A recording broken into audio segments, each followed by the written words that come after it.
할렐루야. 오늘도 각자의 자리에서 또 이곳 예배당에서 함께 예배하는 여러분 환영을 축복합니다. 오늘도 온전한 예배 주께 드리며 주의 은혜 안에 관한 시간 되길 소원합니다. 우리 함께 우리를 죄에서 구하시려 같이 찬양하도록 하겠습니다.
떠날 때 우리가 이 세상 떠날 때에 예수의 손목을 굳게 잡고 영원히 즐거운 천국에서 주와 함께 살겠네. 찬송하세 찬송하세 주님 나를 구하셨네.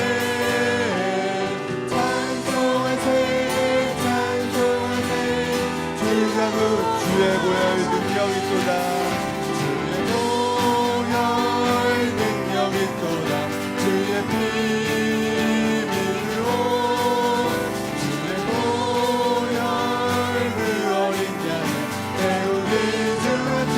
주의 보혈 주의 보혈 능력 있도다. 주의 피 믿으오. 주의 보혈 마지막으로 주의 보혈 능력 있도다. 주의 보혈 능력 있도다. 주의 피 믿으오. 주의 보혈 그 어린 양을 태우리 주같이로다.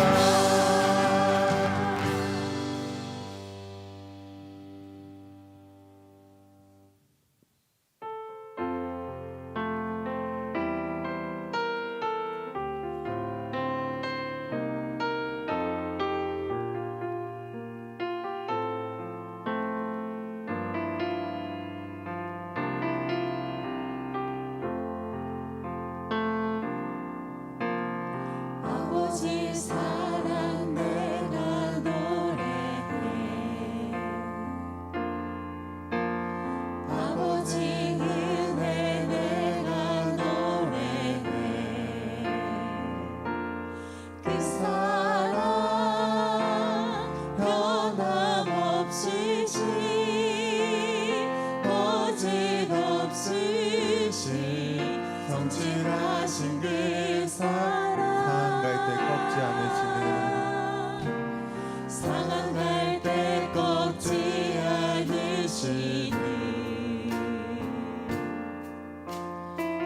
꺼져가는 등불 끄지 않는 그 사랑 변함없으신 거짓없으신 성실하신 그 사랑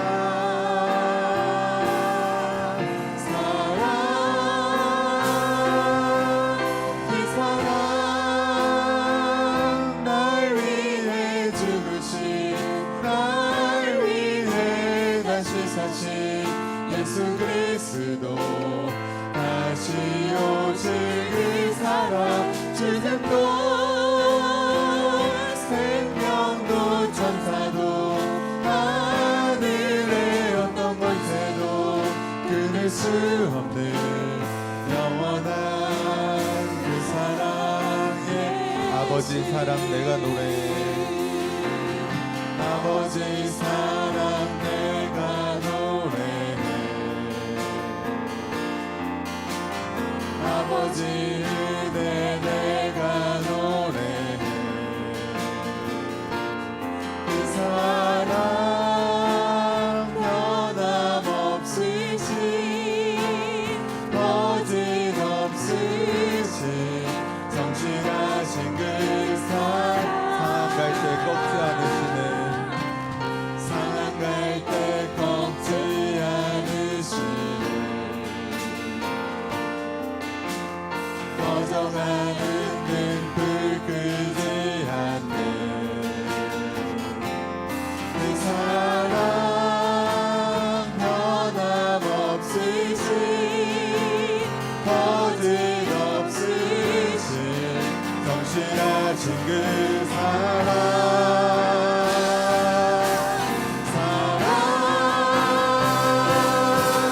그 사랑 날 위해 죽으신 날 위해 다시 사신 예수 그리스도 다시 오실 그 사랑 죽음도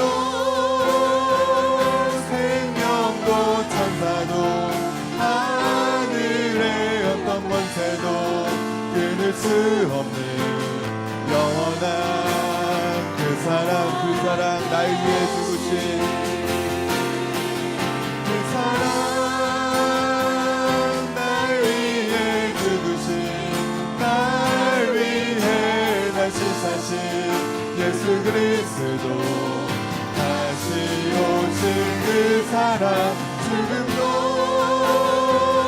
생명도 천사도 하늘의 어떤 권세도 끊을 수 없는 영원한 그 사랑 예수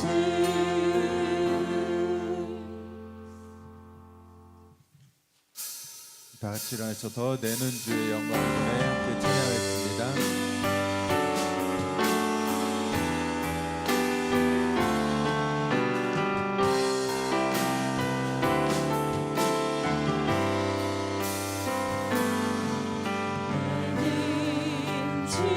주의 영광을 보내 우리 가운데 계신 주님 그 빛나는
죽을 때까지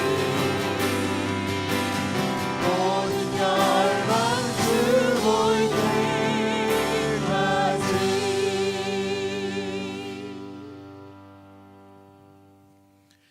왕이신 나의 하나님이여, 내가 주를 높이고 영원히 주의 이름을 송축하리이다. 내가 날마다 주를 송축하며 영원히 주의 이름을 송축하리이다. 여호와는 위대하시니 크게 찬양할 것이라. 그의 위대하심을 측량하지 못하리로다. 대대로 주께서 행하시는 일을 크게 찬양하며 주의 능한 일을 선포하리이다. 주의 존귀하고 영광스러운 위엄과 주의 기이한 일들을 나는 작은 소리로 읊조리리이다. 아멘. 사랑이 많으신 하나님 아버지, 지난 한 주간 은혜 가운데 지켜주시고 오늘 거룩한 주의 날 주님 앞에 나와 예배할 수 있게 하심을 감사합니다. 죄로 인해 죽을 수밖에 없는 우리 인생을 하나님께서 사랑하셔서 아들을 내어주시는 그 대속의 은혜로 불러주셔서 이 시간 하나님 앞에 나와 예배하게 하심을 감사합니다. 이 시간이 영과 진리로 하나님을 예배하는 시간 되게 하여 주시옵소서. 하나님만 기쁨이 되는 이 시간 예배되게 하여 주시옵소서. 주께서 예배를 통해서 하나님이 오늘도 우리를 사랑하시고 함께 하시는 그 깊은 은혜를 깨닫는 시간 되기를 간절히 소원하며 예수님 이름으로 기도하옵나이다. 아멘. 사도신경으로 우리의 신앙을 하나님 앞에 고백하겠습니다.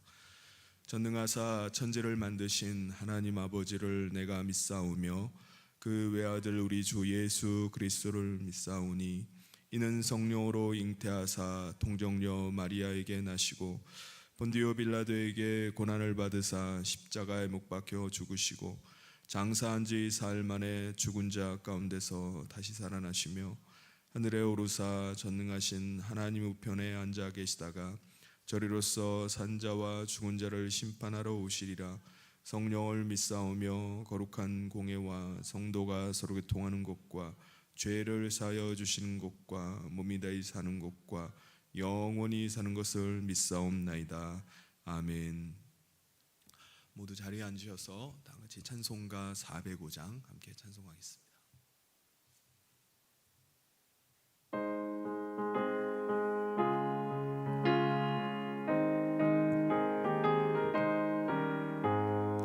주의 친절한 발에 안기세 우리 마음이 평안하리니 항상 기쁘고 복이 되겠네.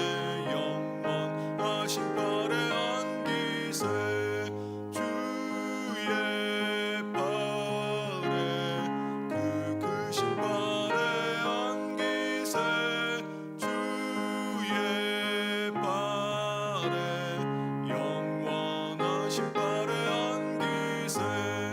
날이 갈수록 주의 사랑이 두루 광명하게 비치고 천성 가는 길 편히 가리니 영원하신 발에 안기세 주의 발에 그 크신 발에 안기세 주의 발에 영원하신 발에 안기세.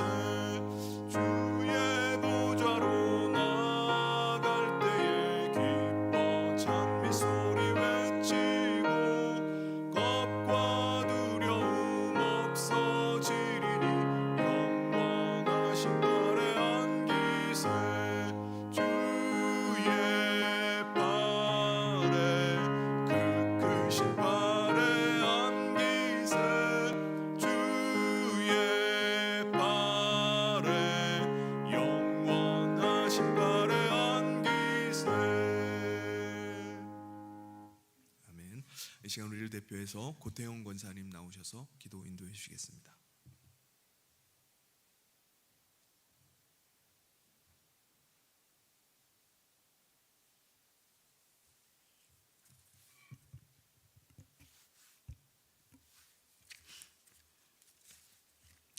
할렐루야. 살아계신 하나님께 감사와 찬양과 영광을 올려드립니다. 거룩한 주일날 우리를 예배당에 인도해 주심을 참으로 감사드립니다. 이 시간 우리들의 발걸음을 인도해 주신 주님께서 예배의 주인이 되시고 홀로 영광 받아 주시옵소서. 악한 마귀 틈타지 못하게 지켜주시고 온전히 주님께만 드리는 예배 시간이 되게 하여 주시옵소서. 주님, 지난 한 주간에 저희 성경 통독을 하였습니다.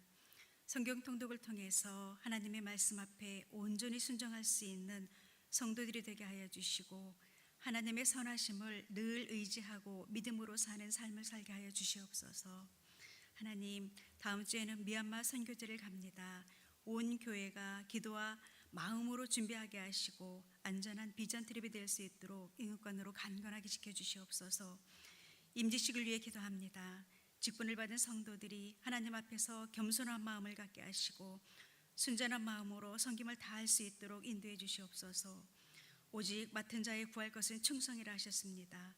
주님이 맡겨주신 귀한 직분을 감사함으로 받아 잘 감당하게 하시고 성도들이 본이 되게 하여 주시옵소서. 주님, 교회 공동체를 위하여 기도합니다. 교회 공동체 안에서 성숙한 성도들이 되기를 소망합니다. 서로 섬겨주며 사랑하는 성도들이 되게 하여 주시옵소서. 우리의 생각대로 판단하며 사람의 영혼을 무디게 만들고 주변 사람들 관계를 깨뜨리는 일이 없도록 그리스도 안에서 서로 친절하게 하며 불쌍히 여기며 서로 용서할 수 있도록 인도해 주시옵소서. 오늘도 우리 백성균 담임 목사님을 기억해 주시옵소서. 힘있고 능력 있는 말씀을 통하여 성도들의 은혜의 시간이 될 수 있도록 인도하여 주시옵소서. 예수님의 이름으로 기도합나이다. 아멘.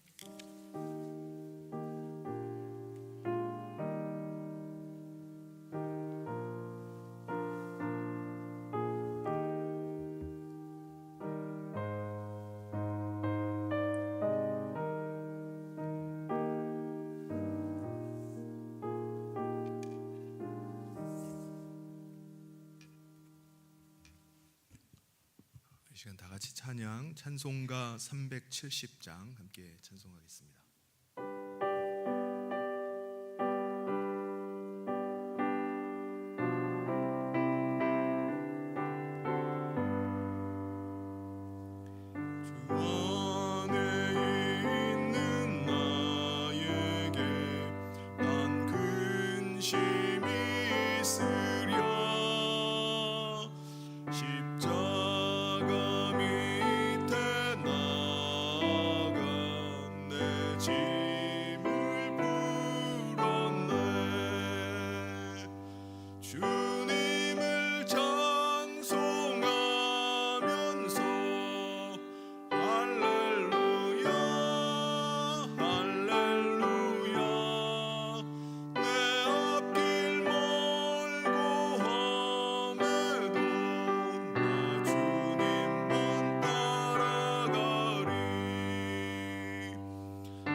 하나님께서 우리에게 주신 말씀 봉독하도록 하겠습니다. 요한복음 14장 1절부터 14절까지 말씀입니다. 너희는 마음에 근심하지 말라. 하나님을 믿으니 또 나를 믿으라. 내 아버지 집에 거할 곳이 많도다. 그렇지 않으면 너희에게 일렀으리라. 내가 너희를 위하여 거처를 예비하러 가노니 가서 너희를 위하여 거처를 예비하면 내가 다시 와서 너희를 내게로 영접하여 나 있는 곳에 너희도 있게 하리라. 내가 어디로 가는지 그 길을 너희가 아느니라. 도마가 이르되 주여 주께서 어디로 가시는지 우리가 알지 못하거늘 그 길을 어찌 알겠사옵나이까. 예수께서 이르시되 내가 곧 길이요 진리요 생명이니 나로 말미암지 않고는 아버지께로 올 자가 없느니라. 너희가 나를 알았더라면 내 아버지도 알았으리로다. 이제부터는 너희가 그를 알았고 또 보았느니라. 빌립이 이르되 주여 아버지를 우리에게 보여주옵소서. 그리하면 족하겠나이다.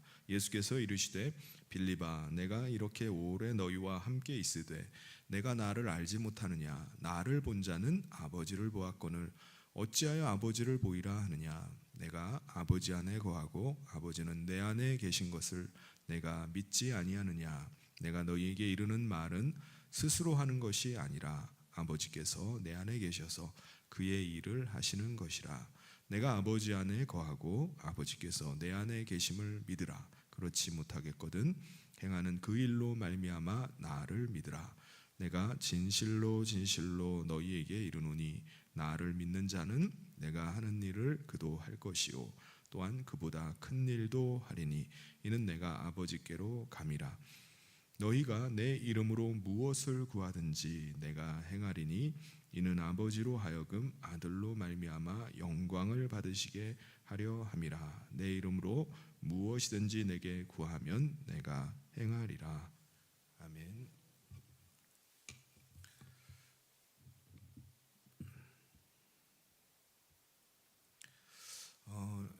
거의 한 20년 전 이야기입니다. 제 친구 중에 한 명이 그 아버지 장례식이 끝나는 날 어머니께서 뇌졸중으로 또 쓰러지셨어요. 그 뒤부터 어머니가 거동을 못하시고 이제 침대에서만 생활하시게 되었습니다. 그래서 누군가가 이제 이 어머니를 돌봐야만 했습니다.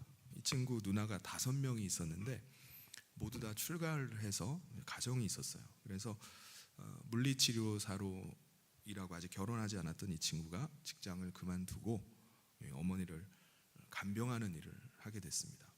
그런데 어머니께서 살아 계시는 동안만이라도 내가 잘 모셔야 되겠다라고 시작한 간병이 길어져서 한 4, 5년 정도 사시다가 이제 돌아가셨어요. 얼마 전에 만나게 됐는데 결혼을 그때까지 아직까지도 하지 않고 그냥 혼자 살면서 이런저런 일을 하면서 살아가고 있다는 거예요. 그때 당시에 어떻게 그렇게 할 수 있었느냐고 하니까 자기 아버지가 쓰러졌을 때 이야기를 해주는 거예요. 아버지가 의식도 없이 호흡기에 연명해서 이제 살고 계시니까는 가족들과 의논을 해서 형제들과 의논을 해서 더 이상 살 희망이 안 보이니까 그냥 호흡기를 떼자라고 했다는 겁니다. 근데 어머니께서 아버지 장례식 날 또 똑같이 되신 거예요.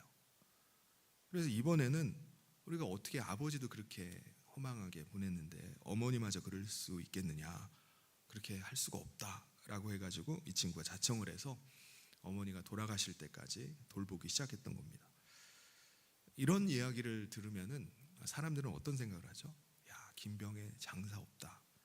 그렇게 살 바에는 차라리 일찍 돌아가시는 게 낫지 않나. 뭐 그런 이야기들 할 겁니다. 근데 이 친구는요, 어머니의 지극한 그 사랑을 받으면서 자란 아들로 자기가 어머니께 마지막으로 할 수 있는 효도가 이것밖에 없다고 생각한 거예요. 그래서 이 친구는 그 어머니가 살아만 계셔도 자기 곁에만 계시기만 해도 감사하다고 생각한 겁니다. 그래서 다른 형제들 말고 자기가 자청을 해서 그 일을 이제 하게 된 겁니다. 여러분, 오늘 우리가 이 땅을 살면서 여러 가지 고난이나 어려움을 우리가 만나게 돼요. 삶의 회의가 찾아오기도 하고 너무 일이 잘 안 풀려서 우리가 낙심 가운데 빠지기도 합니다. 그런데 여러분, 그래도 우리가 포기하지 않을 이유가 뭡니까? 그래도 우리가 인내하면서 소망 가운데 살 이유가 뭐죠? 예수님께서 우리와 함께하고 계시기 때문입니다. 저는 제 안에 임하신 예수님이 너무나 신실하신 분이구나라는 생각이 들 때가 많이 있습니다. 제가 어려운 상황을 만나서 정말 멘붕에 빠지고 어쩔 줄을 몰라 할 때 예수님께서 제게 다가오셔서 두려워하지 말라라고 말씀하시는 것을 느끼게 됩니다. 위로만 해주실 뿐만 아니라 다시 할 수 있도록 힘을 주시고 갈 길을 열어서 보여주시는 거예요. 그때마다 저는 맞다, 예수님께서 나와 함께 하시지, 예수님은 나를 결코 떠나지 않으셔 라는 생각과 함께 두려움이 사라지고 평안함이 찾아오는 것을 느끼게 됩니다. 이건 저뿐만이 아니라 여러분도 마찬가지일 줄 믿습니다. 그럼 우리가 이 땅에서 예수님을 믿고 영접함으로 신앙생활을 하는 이유가 뭡니까? 왜 우리가 이런 신앙생활을 하고 있는 거죠? 뭔가 큰 성공을 우리가 거두기 위해서 하나요? 복을 받아가지고 부자 되기 위해서 우리가 신앙생활을 하나요? 그것 때문에 신앙생활을 시작하신 분이 계실 수도 있지만 그것이 우리가 신앙생활을 하는 이유는 아닙니다. 오늘 우리가 신앙생활을 하는 이유는 예수님이 함께 하고 계시는 그 기쁨 때문에 하는 겁니다. 예수님을 우리 안에 모시고 살아가는 그 은혜 때문에, 감격 때문에 하는 거예요. 세상 사람들은, 예수 믿는 사람들은 왜 저렇게 살아가나 의아해하기도 합니다. 세상에서 즐길 수 있는 낙을 다 포기하고 사는 사람들처럼 불쌍한 사람 보듯이 그렇게 쳐다봐요. 그런데 우리 그리스도인은요, 오히려 세상 사람들을 불쌍한 사람으로 쳐다봐요. 왜 그런 거죠? 우리는 예수님을 모시고 하나님 나라의 백성으로 사는 그 감격 때문에 그런 것입니다. 물론 세상 속에서 그리스도인으로 하나님 나라 백성으로 산다는 것은요, 쉬운 일은 결코 아닙니다. 제가 직장 생활을 하고 있던 청년 때 당시 우리 교회 장로님이셨던 한 분이 저를 카페로 부르셨어요. 그래서 저는 장로님과 마주 앉아가지고 이런저런 이야기를 이제 나누게 됐습니다. 그때 그분이 제게 물으신 것이 있어요. 성균이 형제는 앞으로 어떻게 살아가려고 하는가? 세상 속에서 그리스도인으로 살아간다는 것은 결코 쉬운 일이 아니야. 목회자가 되겠다고 신학교 갈 때만 금식하면서 작정 기도를 하는 게 아니라 오히려 그리스도인으로 세상에서 어떻게 살아갈지를 놓고 더 기도해야 되는 거야. 앞으로 6개월 동안만이라도 한번 작정 기도를 해보게. 내가 그리스도인으로 세상에서 어떻게 살아야 될지를 놓고 한번 기도를 해보게 라고 말씀을 하시는 겁니다. 저는 그때 세상 속에서 그리스도인으로서 어떻게 살지를 놓고 진지하게 기도를 하는 시간을 가졌었습니다. 그리고 기도하는 그 중에 소명을 깨닫고 다니던 직장에 사표를 내고 이제 신학교에 입학을 하게 됐습니다. 여러분, 그리스도인으로 이 세상 속에서 산다는 것은요, 세상 사람들보다 더 많이 애를 써야 됩니다. 더 많이 노력하고 더 많이 인내하고 더 많이 절제해야 되는 삶이 그리스도인의 삶입니다. 그래서 세상 사람들이 볼 때는 매주 예배당에 나와서 예배한다는 것이 어떻게 보면 정말 피곤한 일입니다. 일주일 내내 그렇게 일을 하면서 스트레스를 받으면서 어떻게 또 주일날 가가지고 그렇게 쉬지도 않고 또 예배한다고 하고 하느냐. 아주 피곤한 일처럼, 귀찮은 일처럼 보일 수 있습니다. 그럼에도 불구하고 그리스도인들은 매주 왜 그렇게 예배의 자리에 나오는 거죠? 나와 함께 하고 계시는 그 하나님의 임재하심을 다시 한번 느끼는 시간이기 때문에 그래요. 나와 같은 믿음을 가지고 사는 사람들과 만나서 교제하는 시간을 갖기 때문에 그렇습니다. 그래서 그 가운데서 위로부터 오는 위로와 소망을 얻어서 새롭게 살아갈 힘을 얻는 시간이기 때문에 예배 자리에 나오는 거예요. 우리가 말씀을 읽는 것도 마찬가지입니다. 세상 사람들은 우리가 성경 읽는 것에 대해서 의아하게 생각할 수 있어요. 아니 그 읽기도 어려운 책을 그걸 어떻게 계속 읽지? 그것도 최근에 신간서적도 아니고 2000년도 더 된 그 오래된 책을 어떻게 그렇게 읽을 수 있나? 근데 여러분, 서로 사랑하는 연인이 보낸 편지라면 그것을 어떻게 읽겠습니까? 한 번 읽고 그냥 처박아 버립니까? 읽고 또 읽어도 지겹지 않은 거예요. 계속 읽는 겁니다. 성경도 마찬가지입니다. 나를 너무나 사랑하시고 내가 너무나 사랑하는 분께서 보낸 편지를 어떻게 읽고 또 읽지 않을 수 있겠습니까?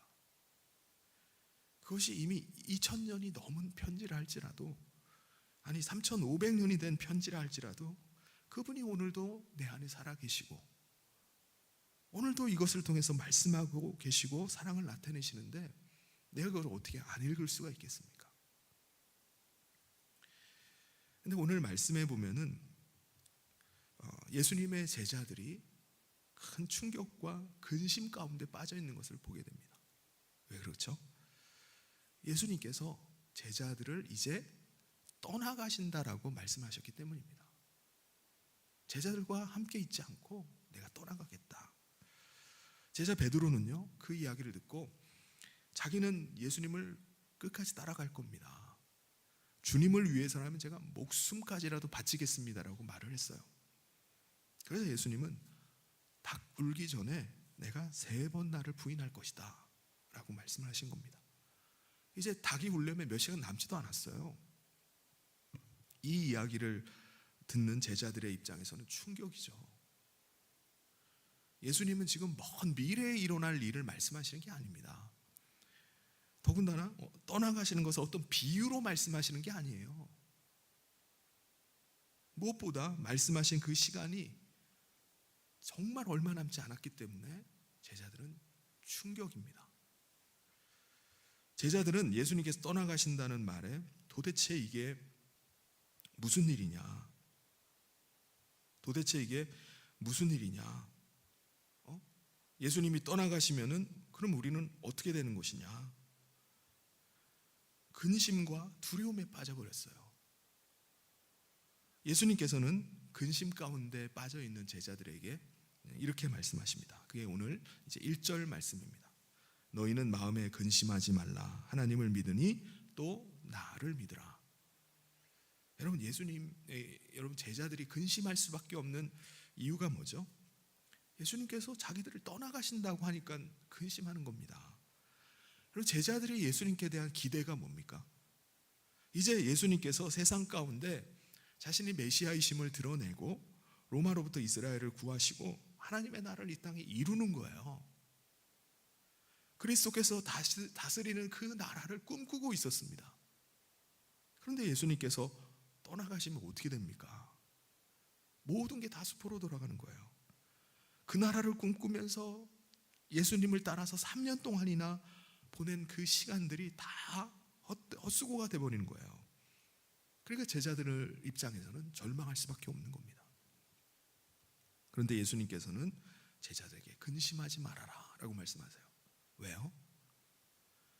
예수님께서 아버지께 가셨다가 다시 오시기 때문이라는 겁니다. 가시고 끝이 아니라 다시 오신다는 거예요. 그럼 언제 다시 오십니까? 2절에 보면은 내 아버지 집에 거할 곳이 많도다. 그렇지 않으면 너희에게 일렀으리라. 내가 너희를 위하여 거처를 예비하러 가노니. 제자들이 거할 거처가 마련되면은 그때 돌아오신다는 것입니다. 그럼 거처를 마련하신다는 이 말씀은 아버지 집에 우리 인간이 거할 곳이 없기 때문에 거기 가가지고 막 부랴부랴 그걸 지으러 가야 된다는 말씀이 아니에요. 뭐라고 말씀하시? 아버지 집에는 거할 곳이 많다고 말씀합니다. 그러니까 아버지 집에 가셔서 우리 인간이 거처할 곳을 마련하러 가신다는 거예요. 준비하러 가신다는 겁니다. 그런데 여러분, 왜 예수님이 굳이 우리 인간을 아버지 집에 데려가려고 하시는 걸까요? 제자들의 바람대로 예수님께서 계속 이 땅 가운데 머무시면서 하나님 나라를 이곳에 이루어 가시면 안 됩니까? 왜 데려가려는 거죠? 예수님께서 우리 인간을 아버지 집으로 데려가려는 이유는 우리가 지금 살고 있는 이 세상이 멸망하기 때문에 그런 겁니다. 무슨 소리야 이게 도대체? 아니, 세상이 무슨 멸망을 해? 아니, 이제 내가 내 집 마련해 가지고 내 땅 사놓고 좀 살려고 하는데 멸망이 무슨 말이야? 라고 생각할 수도 있습니다. 그런데요, 과거 4300년 전에도 하나님께서 대홍수로 이 세상을 멸하신 적이 있어요. 온 세상이 다 물에 잠기게 됐습니다. 가장 높은 산봉우리보다도 훨씬 더 높게 온 세상이 물에 잠기던 때가 있었어요. 그때 방주에 올랐던 노아의 가족들은 살아남고요, 하나님의 심판을 무시했던 사람들, 이 사람들은 다 멸망을 당했습니다. 이와 같이 세상이 또다시 멸망을 당할 때 그 전에 예수님을 믿는 자들은 아버지의 집에 데려가신다는 거예요. 3절에 보면 가서 너희를 위하여 거처를 예비하면 내가 다시 와서 너희를 내게로 영접하여 나 있는 곳에 너희도 있게 하리라. 그럼 그때 예수님께서 누구를 데려가실까요? 아무나 다 데려가십니까? 아닙니다. 노아의 때에도요, 방주의 문이 일주일 동안 열려 있었습니다. 일주일 동안 열려 있었을 때 그 안으로 들어간 사람들만 살아남았듯이 예수님을 자신의 마음 안에 모시고 살아가는 사람을 찾으시는 거예요. 그 거룩함을 지키면서 사는 신부를 찾으시는 겁니다. 그래서 신부를 아버지의 집으로 데려가는 거예요. 예수께서 믿는 자를 데리러 오시는 것은 마치 예수님 당시의 결혼 풍습과 아주 비슷합니다. 신랑은 먼저 신부 집에 가서 장인 어른 되실 분에게 딸과의 결혼을 허락을 받아야 돼요. 그러면 신랑은 자기 이제 집으로 다시 돌아갑니다. 허락 받고 나서 돌아가요. 그러고 나서 신랑은요, 아버지 집에 가가지고 하는 게 뭐냐? 신부와 함께 거처할 곳을 마련하는 겁니다. 아버지는 때가 되어서 거처가 이제 마련이 되면은 아들을 불러가지고 말하는 거예요. 이제 가서 내 신부 될 사람을 데리고 와라. 그러면은 신랑은 신부의 집으로 다시 가가지고 그때 신부를 데리고 오는 겁니다. 우리는 예수님의 신부로 신랑 되시는 예수님을 기다리고 있는 것과 같아요. 그렇다면 여러분은 신랑 되시는 예수님께서 다시 오시기를 기다리고 계시는가요? 여러분, 아버지의 집에 거할 것을 여러분 기대하고 계시나요?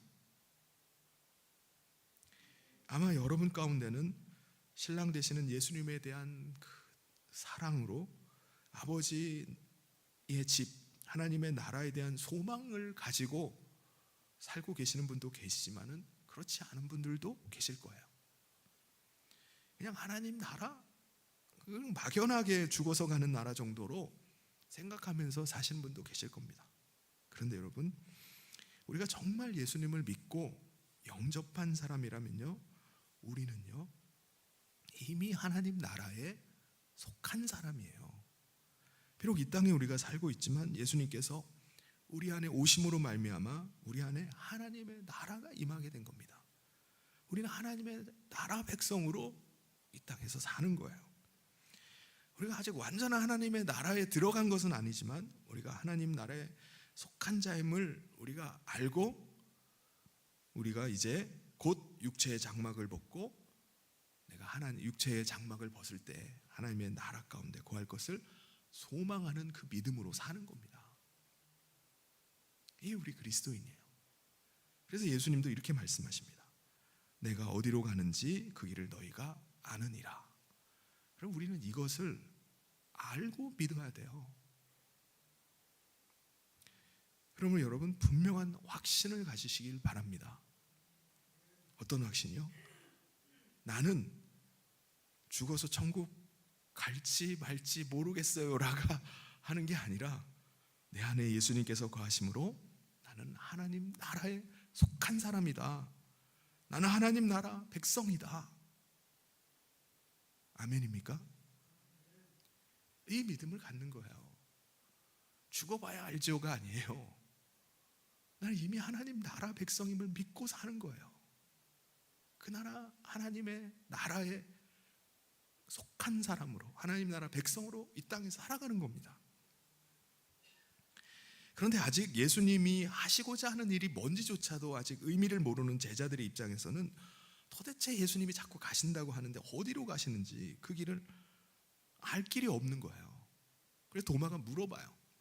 5절에 보면 도마가 이르되 주여 주께서 어디로 가시는지 우리가 알지 못하거늘 그 길을 어찌 알겠사옵나이까. 예수님께서 뭐라고 대답하시죠? 6절에 예수께서 이르시되 내가 곧 길이요 진리요 생명이니 나로 말미암지 않고는 아버지께로 올 자가 없느니라. 여러분 예수님께서 이 땅에 임하시기 전에 우리 인간이 처한 형편이 어떠했죠? 우리 인간은 첫사람 아담 때부터 우리 마음 중심에 하나님을 모시고 사는 걸 거부를 해버렸어요. 사탄이 유혹한 대로 인간은 자기 스스로 자기 자신이 주인 되어서 자기가 판단하고 자기가 스스로 결정하는 자가 되겠다고 한 거예요. 내가 선악을 아는 자가 되겠다고 하는 겁니다. 그래서 하나님의 뜻을 거절하고 자기가 주관자가 되어서 살기 시작했어요. 자기 자신의 탐심을 채우기 위해서 살다 보니까 어떻게 되죠? 자기가 우상이 되는 거예요. 나를 위해서 사는 겁니다. 자기 자신을 숭배하면서 사는 거예요. 자기 자신의 탐욕을 위해서 행하는 모든 것들이 다 죄악된 일뿐이었습니다. 하나님께서 특별히 이런 가운데 하나님이 택하심을 받고 하나님의 뜻이 담긴 율법을 주셔서 하나님 백성으로 살라고 한 민족이 있었습니다. 어느 민족이죠? 이스라엘이에요. 근데 이스라엘 민족조차도 마찬가지입니다. 그래서 겉으로는 의로워 보여요. 율법의 사람들이라고 말을 합니다. 근데 그 안은 죄악으로 가득 찬 회칠한 무덤과 같은 겁니다. 예수님께서 이 땅에 오셨을 때도 그들을 향해서 독사의 자식들이라고 말한 거예요. 여전히 자기들이 주인 되어서 살아가고 있는 겁니다. 사탄의 미혹 가운데 빠져서 살아가고 있는 거예요. 결국 모든 인류는요 하나님의 심판 앞에 멸망의 기록 가운데 서 있게 된 겁니다. 그때 하나님께서 우리 인간을 불쌍히 여기시고 긍휼히 여기셔서 하나님의 아들을 보내주신 거예요. 왜요? 세상 죄를 지고 갈 어린 양으로 대속의 은혜를 하나님이 베풀어 주지 않으시면은 우리는 구원받을 길이 없기 때문에 그래요. 근데 놀랍게도요 하나님께서는 그 대속의 제물로 누구를 내어주셨죠? 아들을 내어주신 겁니다. 그래서 하나님께서는 아들 예수님을 믿고 영접하는 자들마다 죄사함의 은혜를 받게 하셨어요. 여러분 죄사함의 은혜 중에 가장 큰 은혜가 뭐겠습니까? 이것은 하나님의 영이시고 예수님의 영이신 성령님을 우리 가운데 모실 수 있게 된 거예요. 이게 죄사함 받은 자의 가장 큰 은혜입니다. 우리 안에 임하신 성령님을 통해서 우리는 예수님과 함께 할 수 있게 된 겁니다. 아버지 하나님께 나아갈 수 있는 길이 열리게 된 거예요. 우리가 예수님의 대속의 은혜가 아니면은 아버지께 나갈 길이 있을까요? 없습니다. 그러니까 예수님만이 아버지께 나갈 수 있는 유일한 길이에요. 육신의 생명으로 살아가던 우리가 영생하는 생명, 부활의 생명을 가질 수가 있나요? 없습니다. 그런데 부활하신 예수님을 우리 가운데 모심으로 우리는 예수님의 생명으로 사는 거예요. 그러므로 예수님이 길이시고 진리이시고 생명이 되시는 겁니다. 예수님 본인도 그런 삶을 사셨어요. 예수님이 이 땅에 오셨을 때 우리와 똑같은 육체를 입고 사셨습니다. 그런데 성령님으로 말미암아 아버지 하나님을 모시고 영생하는 생명 가운데 사셨어요. 그래서 예수님 뭐라고 말씀하신 거죠? 너희가 나를 알면은 아버지도 알 것이다. 아버지를 본 것이다 라고 말씀하신 겁니다. 7절에 너희가 나를 알았더라면 내 아버지도 알았으리로다. 이제부터는 너희가 그를 알았고 또 보았느니라. 그런데 제자들은 지금 예수님께서 무슨 말씀을 하시는지 모르는 거예요. 왜냐? 제자들은 아직 성령을 받지 않았기 때문입니다. 그래서 제자 빌립이 물어봐요.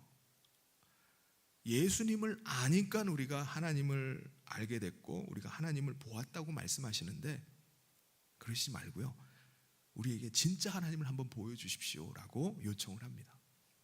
8절에 보면 빌립이 이르되 주여 아버지를 우리에게 보여주옵소서. 그리하면 족하겠나이다. 여러분, 하나님은 영이시기 때문에 우리가 볼 수 있나요? 볼 수가 없습니다. 그런데 제자들의 입장에서는 우리가 어떻게 하나님을 보는 거지? 하나님 볼 수가 없는데 어떻게 보는 거야? 예수님 너희가 나를 알면은 아버지를 본 것이라고 말씀하는데 제자들의 입장에는 납득이 안 되는 거예요. 그래서 진짜 보여달라고 요청을 한 겁니다. 보여주세요. 예수님께서 빌립에게 이렇게 대답하십니다. 9절에 예수께서 이르시되 빌립아 내가 이렇게 오래 너희와 함께 있으되 내가 나를 알지 못하느냐? 나를 본 자는 아버지를 보았거늘 어찌하여 아버지를 보이라 하느냐? 이게 무슨 말씀이죠? 예수님을 본 사람이 아버지를 본 자라는 겁니다. 제자들 앞에 계신 예수님은요, 제자들과 똑같이 육체를 입고 계시지만은 예수님은 하나님의 아들이세요. 예수님은 하나님의 본체의 형상으로 이 땅 가운데 임하신 겁니다. 그러니까 예수님을 통해서 하나님 자신을 드러내신 거예요. 그러므로 예수님을 본 사람은 아버지를 본 것입니다. 실제로 예수님은 이 땅에 어떻게 사셨죠? 성령님으로 말미암아 예수님은 하나님과 함께하는 삶을 사셨습니다. 10절에 보면 내가 아버지 안에 거하고 아버지는 내 안에 계신 것을 내가 믿지 아니하느냐? 내가 너희에게 이르는 말은 스스로 하는 것이 아니라 아버지께서 내 안에 계셔서 그의 일을 하시는 것이라.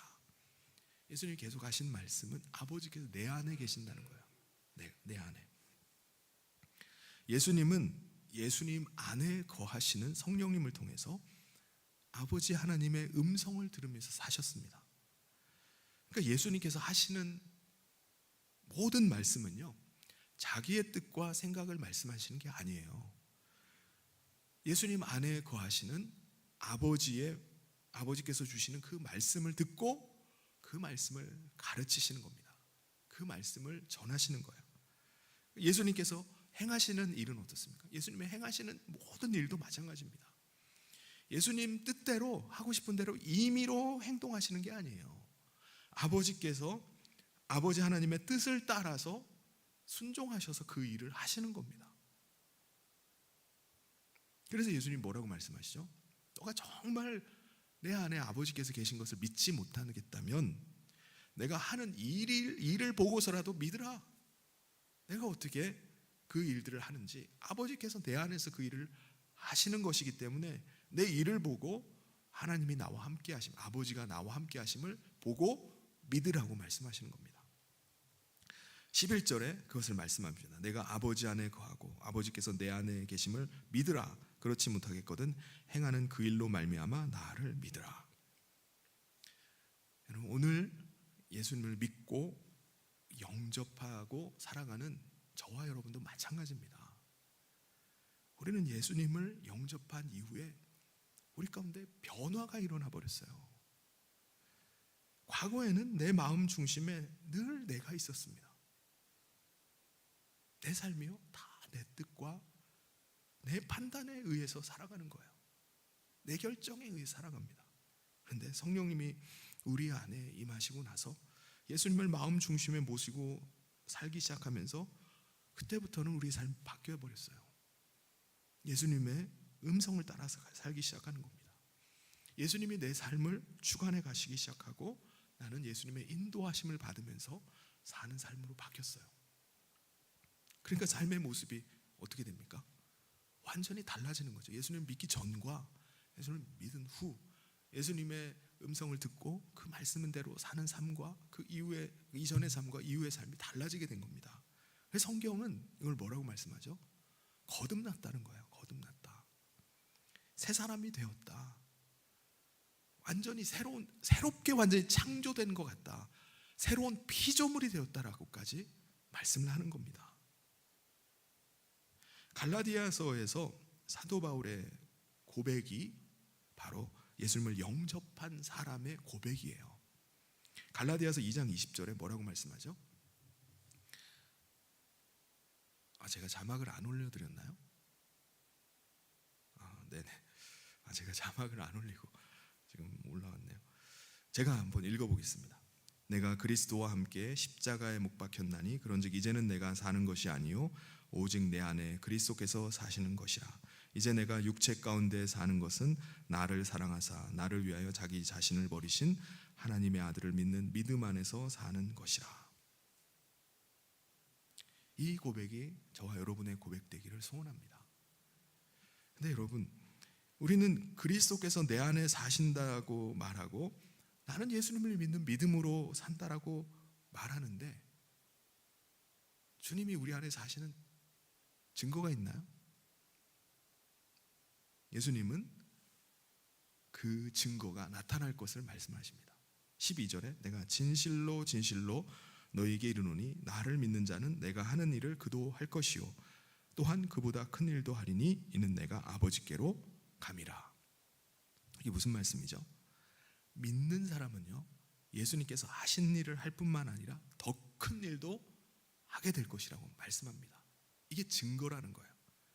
여러분, 예수님께서 이 땅에 사시는 동안에 하셨던 일이 뭡니까? 예수님은요 예수님 자신이 세상 죄를 지고 갈 어린 양이심을 계속 증거하셨어요. 예수님이 대속의 제물이 되셔서 우리 가운데 죄사함의 은혜를 베푸시는 분이라는 것을 계속 증거하셨습니다. 이게 예수님의 전 공생의 사역이었어요. 죄사함의 은혜가 임한 증거로 죄의 저주로 말미암아 질병 가운데 있는 자들을 치유하시기 시작하는 겁니다. 질병을 예수님이 왜 치유하십니까?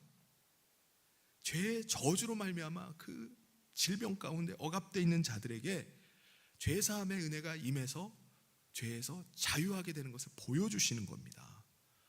죄를 빌미로 해서 사람 안에 들어와 가지고 억압하고 있는 귀신들을 쫓아내 주심을 통해서 그 사람 안에 죄사함의 은혜가 임했다는 것을 나타내 보여주시는 거예요. 예수님이 이 일을 하기 위해서 오셨다는 것을 계속 증거하시는 겁니다. 그래서 예수님을 믿고 영접하는 자들마다 죄사함의 은혜가 임하는 것을 계속 보여주시는 겁니다. 나를 믿으라는 거예요. 여러분, 오늘 우리가 예수님을 믿고 영접한 사람이라면 우리가 해야 될 일이 뭐겠습니까? 우리 안에 예수님이 거하신다면 우리 안에 계속해서 나타나야 될 일이 뭐겠습니까? 그것은 바로 세상 죄를 지고 가는 어린 양 예수 그리스도를 증거하는 거예요. 이게 우리가 예수님이 우리 안에 거하신 사람의 증거입니다. 우리가 예수님을 모시고 산다면 우리가 이 증거를 해야 되는 거예요. 증거. 대속의 은혜를 베푸시는 예수님을 증거하는 일을 계속 해야 되는 겁니다. 예수님께서 우리가 예수 그리스도를 증거할 때 예수님께서 행하신 것보다 더 큰 일이 있을 것이다 라고 말씀하셨어요. 그러면서 하시는 말씀이 뭐죠? 이는 내가 아버지께로 가기 때문이라고 말씀합니다. 이게 무슨 말씀이죠? 우리가 예수님을 증거할 때 그것을 받는 사람이 죄사함만 받는 것뿐만 아니라 어떤 일이 일어나죠? 그 증거로 성령님까지 받게 된다는 거예요. 예수님이 아버지께로 가신 이후에 하신 일이 뭡니까? 성령님을 우리 가운데 보내주신 겁니다. 그러니까 이 일은 예수님께서 승천하신 이후에 일어난 일이에요. 그러니까 더 큰 일이, 이게 더 큰 일이 일어난 겁니다. 여러분, 성령님께서 임하시는 것은요, 그 가운데 죄사함의 은혜가 임했다라는 확실한 증거입니다. 여러분, 성령님은요, 죄사함의 은혜가 임하지 않은 사람이 임하지 않으세요. 성령님은 거룩하신 영이기 때문에 예수 그리스도의 보혈에 피가 있지 않은 사람에게는 임하시질 않습니다. 그를 성전 삼으셔서 그 안에 내주하시질 않으세요. 그러므로 예수 그리스도의 죄사함의 은혜를 받은 사람에게 성령이 임하시는 것이고요, 성령이 임하신다는 것은 그 사람이 죄사함 받았다는 확실한 증거인 겁니다. 또 다른 증거가 있다는 거예요. 13절 14절에 너희가 내 이름으로 무엇을 구하든지 내가 행하리니 이는 아버지로 하여금 아들로 말미암아 영광을 받으시게 하려 함이라. 내 이름으로 무엇이든지 내게 구하면 내가 행하리라. 여러분, 우리가 예수님을 믿고 영접한 이후에 우리는 예수님을 우리 안에 모시고 사는 사람이 되었습니다. 그러므로 이제 그리스도께서 우리 안에 사시기 때문에 우리는 내 이름으로 사는 게 아니에요. 각자 다 이름이 있지만은 우리는 그때부터 그리스도의 이름으로 살아가는 삶으로 바뀌어버렸습니다. 이제 우리가 말하고 행하는 모든 일은 우리 안에 사시는 예수님의 이름으로 말하고 행하는 일들이 돼야 돼요. 그게 참 그리스도인입니다. 그래서 예수님은 우리가 예수님의 이름으로 구하는 것은 예수님이 다 행해주겠다라고 말씀하십니다. 여러분, 우리가 예수님의 이름으로 구할 때마다 예수님께서 그 일을 행하셔서 예수님께서 지금 우리와 함께하고 계심을 드러내 보여주겠다는 거예요. 내가 너와 함께하고 있음을 증거로 보여주겠다라고 말씀하셨습니다. 사랑하는 성도 여러분, 오늘 우리는 혼자가 아닌 줄 믿습니다. 우리를 사랑하시는 예수님께서 우리 안에 성령님으로 함께 하시는 줄 믿습니다. 이제 우리가 예수님을 모시고 사는 사람이라면 예수님께서 이 땅에서 하셨던 그 일을 감당하면서 살 수 있기를 바랍니다. 그럴 때 예수님께서 우리 안에 함께 하고 계심을 증거해 주실 것입니다. 그래서 이 땅에 사는 동안에 예수님과 함께하는 삶의 그 영광스러움, 그 기쁨, 그 능력을 가지고 이 땅을 살아가는 저 모든 성도님 되시기를 주님의 이름으로 축원합니다. 같이 기도하겠습니다. 하나님 아버지, 감사합니다.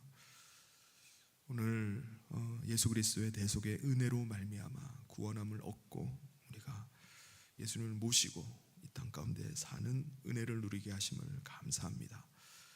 예수님이 아버지께 떠나가시지만은 반드시 다시 데리러 오신다라고 약속하신 그 말씀처럼 오늘 우리가 다시 오실 주님을 사모하고 하나님의 나라 가운데 거할 것을 소망하며 그 믿음으로 살아가는 저희들 되기를 간절히 소원합니다. 우리 사랑하는 모든 성도들이 주님 모시고 살아가는 그 영광과 그 기쁨, 그 능력 가운데 살게 하여 주시옵소서. 예수님의 이름으로 기도하옵나이다. 아멘.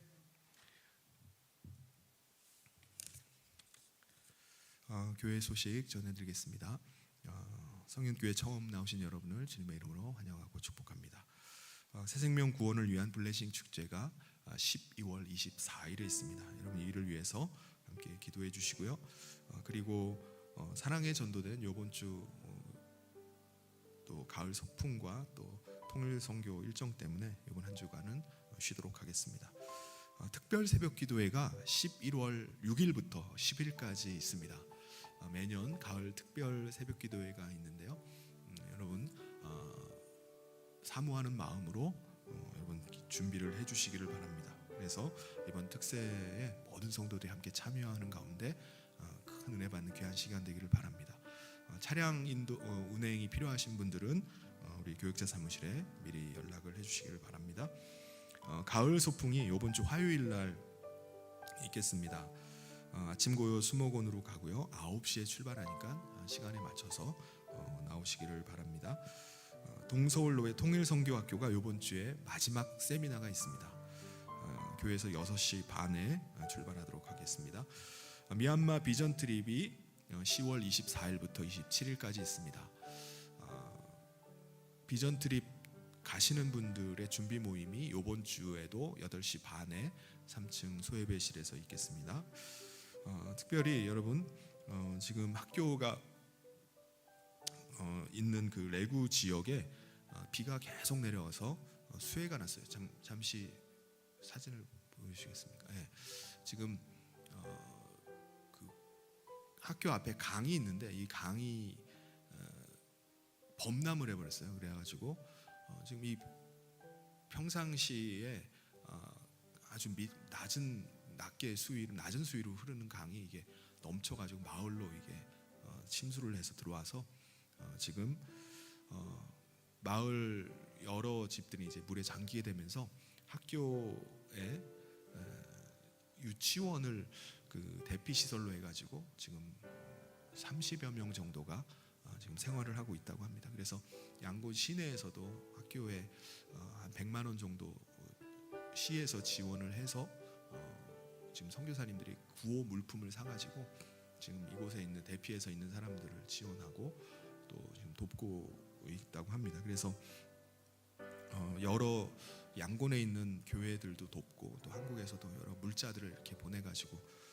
돕고 있다고 하는데 우리도 구호 헌금을 좀 하면 좋을 것 같아요. 그래서 로비에 미얀마 구호 헌금 봉투를 준비해 놨으니까요. 여러분께서 함께 동참을 해주시면 좋겠습니다. 이번 주에는 2부 예배 후에 전도회가 있고요. 그리고 오후 예배가 있겠습니다. 그 오후 예배 끝나고 임직자 피택 모임이 있습니다. 그리고 동서울로의 여전도회 연합 찬양 대회가 찬양제입니다. 찬양제가 10월 16일 날 내일 있습니다. 그래서 내일 10시에 출발을 합니다. 함께 가실 분들은 10시까지 교회로 나오시길 바랍니다. 다 같이 자리에서 일어나셔서 우리 마지막 찬양 같이 하고 봉헌하도록 하겠습니다.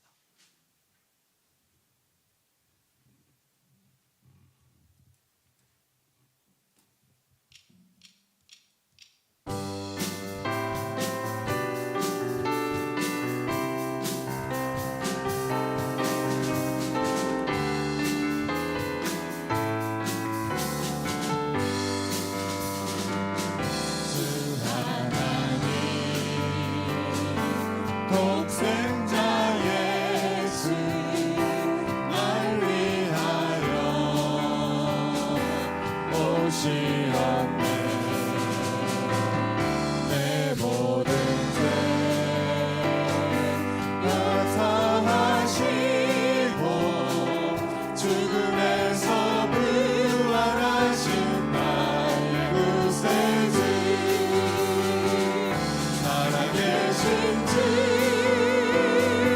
나의 참된 소망 걱정 근심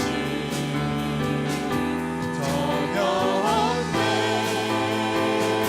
사랑의 주의 갈 길은 또하니 내 모든 삶의 기쁨을 충만하네. 주 안에서 거듭난 생명 도우시는 주의 사랑 참 기쁨과 확신 가지고 예수님의 도우심을 믿으며 살리 살아계신 주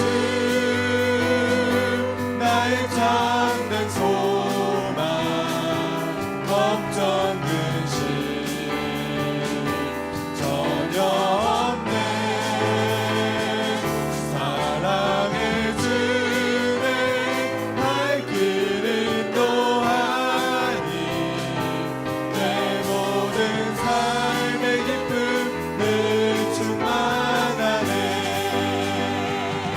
그 언젠가 주 뵐 때까지 주를 위해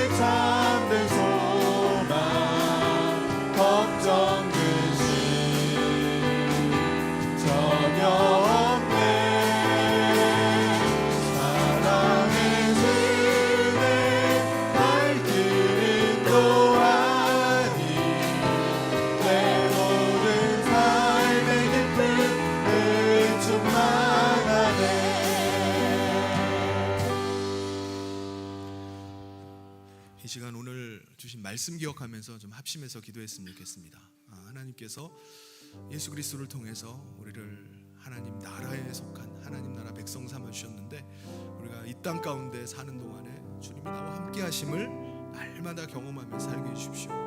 하나님의 나라를 소망하면서 인내하며 살게 해달라고 이 시간에 한번 같이 기도하도록 하겠습니다. 하나님 아버지, 하나님의 신실하신 은혜를 구합니다. 아버지 하나님께서 우리를 불러주시고 하나님 백성 삼아주셨는데, 오늘 우리 가운데 주님이 함께 하심을 날마다 증거하며 살게 하여 주옵소서. 내 안에 거하시는 그리스도께서 사심을 믿고 그 믿음으로 살게 하여 주시옵소서. 내 안에 살아계시는 주님이 오늘도 역사하심을 믿고 우리가 담대하게 이 땅을 살게 하여 주시옵소서. 하나님 나라의 소망을 가지고 믿음으로 살아갈 수 있도록 우리 사랑하는 모든 성도들을 붙잡아 주시고 은혜를 더하여 주시옵소서. 아버지 하나님, 오늘도 아버지 낭망함 가운데 절망함 가운데 사는 자들에게 너희가 근심하지 말아라, 내가 너희와 함께하겠다라고 말씀하시는 주님의 세미한 음성이 들려지게 도와주시옵소서. 아버지 하나님 붙잡아 주시옵소서.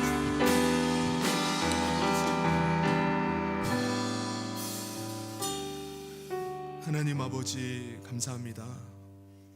대속의 제물 되시는 예수 그리스도의 그 구속의 은혜로 말미암아 우리가 죄 사함을 받고 주님 모시고 이 땅 가운데 살게 하심을 감사합니다. 우리를 고아와 같이 버려두신 것이 아니라 주님이 우리와 함께 하심으로 우리가 주님을 사랑하고 또 아버지의 집을 사모하면서 그 소망 가운데 살게 하심을 감사를 드립니다. 이 시간 하나님 앞에 예배하며 귀한 예물을 준비하여 올려드린 모든 성도들의 헌금을 기뻐받아 주시옵소서. 10의 1을 구별하여 드리고 감사의 예물과 또 전도와 선교와 건축과 일천번제 장학헌금을 올려드리오니 하나님 아버지, 이 예물이 하나님 나라의 복된 예물 되게 하여 주시옵소서. 우리 사랑하는 모든 성도들의 삶에 근심이 있고 또 고난이 있고 어려움이 있다 할지라도 우리와 함께 하시는 주님을 믿는 믿음 가운데 인내하며 이기며 나가는 삶 되게 하여 주시옵소서. 주께서 도우심을 날마다 그 삶에서 체험케 하여 주시옵소서. 우리 가운데 내가 너희와 함께함을 내 이름으로 구할 때마다 응답하신다고 말씀하신 대로 우리가 주님을 믿는 믿음 가운데 날마다 주님이 도우시고 함께 하시는 것을 체험하며 살게 하여 주시옵소서. 주께서 은혜 베푸시기를 간절히 소원하며 예수님 이름으로 기도하옵나이다. 아멘. 지금은 우리 주 예수 그리스도의 은혜와 하나님 아버지의 사랑하심과 성령님의 감동 교통 위로 축복하심이 예수 그리스도를 우리 안에 모시고 또 믿음 가운데 하나님 나라를 소망하며 하나님 백성된 삶을 살아가기로 다짐하며 나아가는 사랑하는 모든 성도들 위해 지금부터 영원토록 함께 있을지어다.